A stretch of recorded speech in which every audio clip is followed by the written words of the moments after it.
where Nadhim Zahawi has been sacked as Tory chairman over the tax affairs row. It emerged that Zahawi agreed to pay millions to the HMRC following a settlement with the tax department. In a letter addressed to Zahawi, UK Prime Minister Rishi Sunak said it is clear that there has been a serious breach of the ministerial code.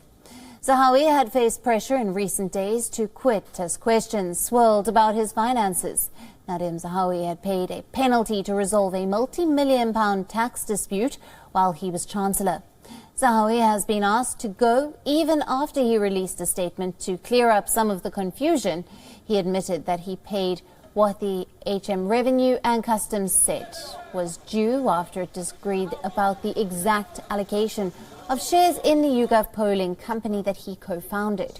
He later explained that it was an error that was careless and not deliberate. He did not disclose the size of the settlement or whether he paid a fine, but it is reported to be an estimated £4.8 million, including a 30% penalty. UK Prime Minister Rishi Sunak had resisted the rising calls from the opposition, as well as within the Conservatives, to sack Zahawi. Labour and Tory leaders had raised questions against Sunak for reappointing Zahawi to the Tory top job. Sunak has asked his ethics advisor to assess whether the HMRC settlement amounted to a breach of the ministerial code. Now, presenting its findings to the Prime Minister, HMRC said that Zahawi has shown insufficient regard for the general principles of the ministerial code. It added that he has not fulfilled the requirements of being an honest, open and an exemplary leader. Now, for more on this, we're being joined by Adam Schwartz from London. He is a writer and a political commentator. Thanks for being with us, Adam.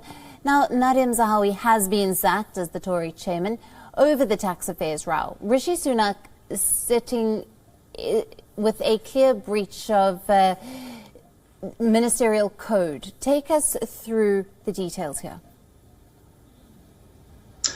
Well, I think, there's been a certain degree of inevitability that a lot of people have been feeling over the past week or so since these details of Zahawi's tax affairs came out. But I think, fundamentally, it's really important to understand today that actually Rishi Sunak hasn't sacked Zahawi because of his tax affairs, but actually it's because of major discrepancies between what he was saying publicly and in government and also to the press and what we now know is the truth. And I think, ultimately, Sir Laurie Magnus, who is Prime Minister Sunak's independent advisor, found that Zahawi had amounted to, or his behaviour had amounted to a severe breach of the ministerial code. Essentially, throughout the last couple of years, through Zahawi's appointments in government, including as Education Secretary, as the Health Secretary, and more recently as the UK's Finance Minister, that essentially the ministerial code required him to disclose any kind of major conflicts of interest or whether he was under investigation by the UK's tax authorities. And throughout those three appointments, he didn't disclose any of those, any of that investigations under him, essentially. And in a very detailed report that Sir Laurie Magnus presented, he essentially found that, at no point did he actually disclose any of this. And so really that's the major issue here. And we're not looking at a sacking because of tax affairs, but actually because of breaking specific rules within the UK system about disclosure. Absolutely, Adam. And where does this leave the Tory leadership, considering it has already been a damaging few weeks for Rishi Sunak, who had pledged integrity, professionalism and accountability at every level? Well, I think, that's really the bigger issue here. When I think it's unlikely that Zahawi himself will manage to resurrect his political career in the way that others have. But really, the major fallout is on the Conservative Party. And I think, really the major issue that people are going to be looking at the moment is what is the impact upon the electorate?